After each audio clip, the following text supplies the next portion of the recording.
Добър вечер на всички. Имахме поредната среща с зърнопроизводителите и с екипите на Министерството на земеделието и храните и Държавен фонд земеделие. Срещата отново беше съдържателна, задълбочена.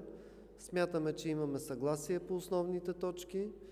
В неделя очакваме да редактираме текста на споразумението, така че то да придобие краен вид и в понеделник да го подпишем. Така че смятам, че на този етап това е, което може да се постигне. Оставям колегите от аграрния сектор, те да представят тяхната гледна точка. Благодаря, господин премиер. Здравейте. Точно така е. Имаме разбирателство по трите вида, така да кажа, точки в декларацията, която бяхме поставили предварително. Имаме разбирателство. Към момента това, което е важно да се знае, спираме ефективните протестни действия от понеделник нататък. Събота и неделя така или иначе бяха отменени и ние нямаше да протестираме. Ще се изготви текст на споразумение между нас като представители на бранша и министър-председателя, който текст да бъде одобрен от всички и да бъде разписан. И преди да дам думата на колегите, искам първо да благодаря на абсолютно всички колеги, които участваха на протеста с целия си разум, на всички органи на реда, които следяха по време на протеста да не се стигне до провокации. Това е много важно, защото протестите видяхте, че бяха изключително мирни, и да се извиня от името на всички протестиращи, на всеки български гражданин, който е бил възпрепятстван по време на протестите под каквато и да е форма, както и на бизнеса, който е понесъл негатив заради нашите протести. Просто това е единствения начин ние да изразяваме демократичното си право. Благодаря. Здравейте от мен, Костадин Костадинов, Българска аграрна камара. Колегата Проданов ви обясни накратко как стоят нещата. Аз ще ви запозная по отношение на чувствителните сектори. Има разбирателство по първата част, като разбирателството е да постигнат ставките от миналата година. Като по втората част законодателната инициатива, в последствие да се прегледат законите и да се разпишат.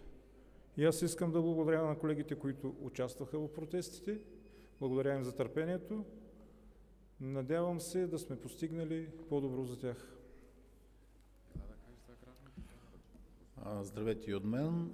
Аз искам да благодаря на земеделските производители за търпението и интелигентността, но най-много искам да благодаря на премиера за това, че всички наши срещи след това се провеждаха и с него, и може би този дубъл на срещите доведе до такъв добър резултат. Видя се, че никой няма да бъде ощетен, на никой от бюджета няма да бъде взето, за да бъде дадено на друг. Благодаря на екипа на Министерството на земеделието, който наистина от 2 януари работи изключително усилено, както и на фонд земеделие, който днес изплаща 100 милиона лева към земеделските производители по план.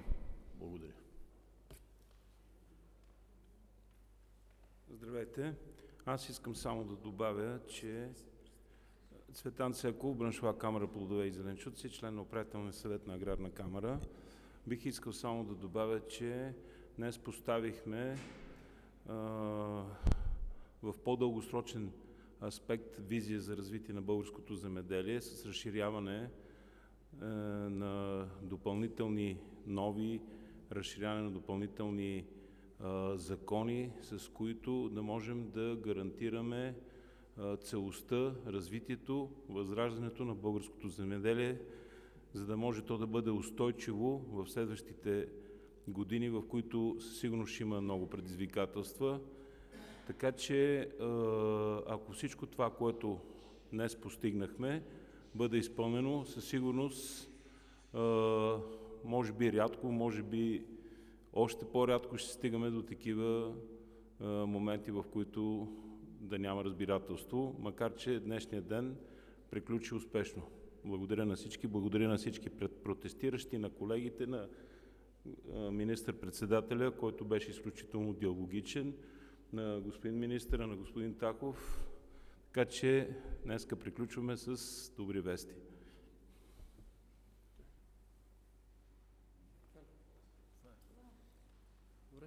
Въпроси виждам, че имате.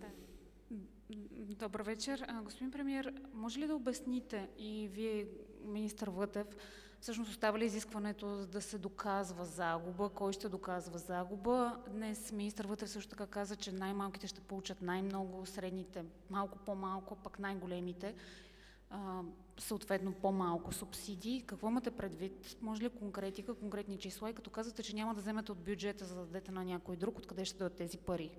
От Държавен фонд земеделие, от Европа? По каква линия? Да, нека да обясня какво е принципното решение. Както и преди казахме, средствата се осигуряват от бюджетите на Министерството на земеделието и храните и на Държавен фонд земеделие. Тоест не се изисква да се вземат средства от други сектори. Тези средства се осигуряват от преобразуване на вътрешни бюджети, без това по никакъв начин да засяга всички други мерки, които вече са планирани, включително и тези от стратегическия план, който беше приет по същество заедно с бюджета за тази година. Така че първия принцип беше спазен, няма нужда от търсене на средства от други сектори или пък актуализация на бюджета.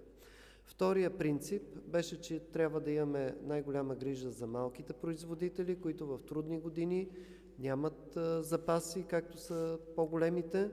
Така че част от дискусията днеска беше за това, че най-малките производители, които са с до 300 хектара, няма да има нужда да доказват загуби. За по-големите остава това, което миналия път поставихме като изискване, чрез една опростена справка на разходите и на приходите, те да могат да докажат, че са на загуба, за да могат да получат съответната подкрепа. Третия принцип е, че точно тези, които са най-малки, я получават пропорционално на площта, но с съответна ставка, след което ако имат другите фермери по-големи площи, над 300 до 600 ставката е различна и вече над 600 ставката е още по-малка, така че както е обяснил министър Вътев, спрямо площта, която имат, най-много получават малките, след това средните и пак казвам, спрямо площта най-малко получават най-едрите. И има таван на помощта, който ще бъде фиксиран, когато се видят общата картина. И още един въпрос имам. Днес министър Вътев сте разговаряли с украинския министър на земеделието. Отчитате ли като грешка, че парите като компенсации, които идват по линия на Европа във връзка с украинското зърно, пшеница, не бяха заложени в бюджета след протестите през септември? Тъй като имаше упреци към вас, че някои фермери са се почувствали излъгани и че предишното споразумение било прах в очите. Първо, позволете да ви коригирам. От Европа не идват средства за помощ по Украйна. Това е национално подпомагане.